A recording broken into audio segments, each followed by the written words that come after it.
गडकरी जी, दो सवाल जल्दी से, उसके बाद आपको भी आगे जाना है, आपकी मीटिंग है। सबसे पहली बात, आप विपक्ष की भूमिका किस तरीके से देखते हैं इस पूरे आंदोलन के दौरान? मतलब बहुत सारे ऐसे बयान हुए कि उस समय की बीजेपी जो बोलती थी वो इस समय की कांग्रेस बोल रही है, और इस समय की जो कांग्रेस उस समय की जो कांग्रेस थी वो अब बीजेपी की जबान हो गई है। इसको आप कैसे देखते हैं? देखिए, इस देश के गांव गरीब मजदूर किसान का कल्याण करने का, इन मुद्दों का राजनीतिकरण नहीं होना चाहिए। मैं पिछले 15 साल से अपने जीवन के अनेक साल किसानों के लिए खर्चा कर रहा हूं और वही काम करता हूं, और मैं इसके साथ बहुत सेंसिटिव भी हूं। मैं सभी राजनीतिक पार्टी से यही आह्वान करूंगा कि इसका राजनीतिकरण न करते हुए किसानों के हितों में आपकी और हमारी बात बैठकर निर्णय करें। बाकी सब्जेक्ट्स बहुत है जिसके ऊपर हम राजनीति कर सकते हैं, आप भी करिए, और राजनीति करने का उनका अधिकार भी है, और डेमोक्रेसी में होना भी चाहिए, उसमें कोई प्रॉब्लम नहीं है।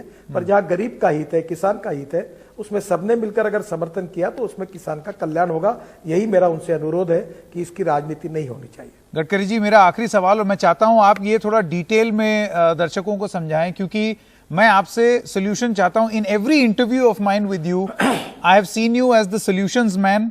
आप कुछ विकल्प सुझाते हैं, और अब वो मौका है कि आप दोबारा करें, क्योंकि अभी उसकी जरूरत है। 19 दिन से ठंड में किसान वहां पर बैठे हुए हैं, ये किसी को भी अच्छा नहीं लगता होगा, जाहिर सी बात है, ना ही सरकार में।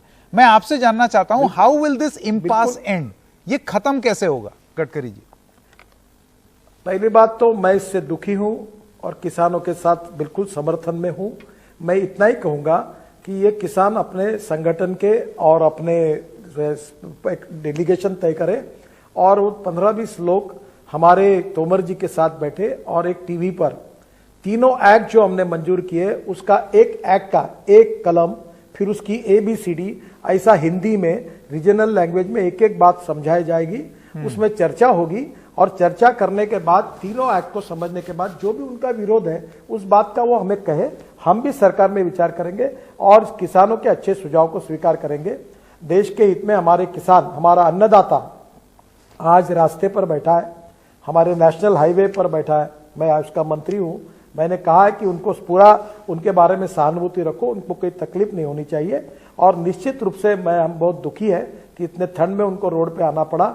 हम बिल्कुल उनके प्रति हमारी सहानुभूति है, संवेदनशीलता है, चर्चा के दरवाजे खुले हैं। वो हमारे कृषि मंत्री के पास आए और इस सब बातों की चर्चा करें, और निश्चित रूप से समाधान निकलेगा और किसानों का समाधान होगा, ऐसा मेरा विश्वास है। यही मेरा उनसे अनुरोध है कि संवाद को कायम रखे और सॉल्यूशन निकालने के लिए आगे आए। निश्चित रूप से समाधान होगा, इसी विश्वास के साथ मैं अपनी बात को समाप्त करता हूं। ये संवाद, गडकरी जी, इसकी जिम्मेदारी किसकी है आज की डेट में? आपको लगता है सरकार होने के नाते एक बड़ा दिल रखते हुए संवाद की जिम्मेदारी ले कि आइए बात करिए?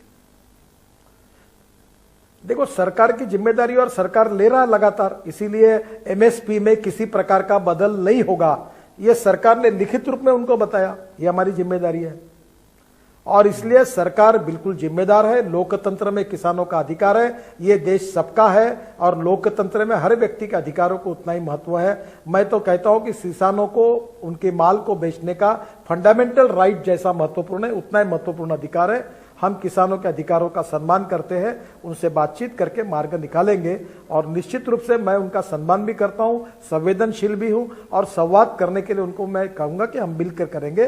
जो अगर उसमें कुछ सहयोग करने की बात आएगी तो मैं भी अपने तरफ से कृषि मंत्री के साथ पूरी मदद करूंगा।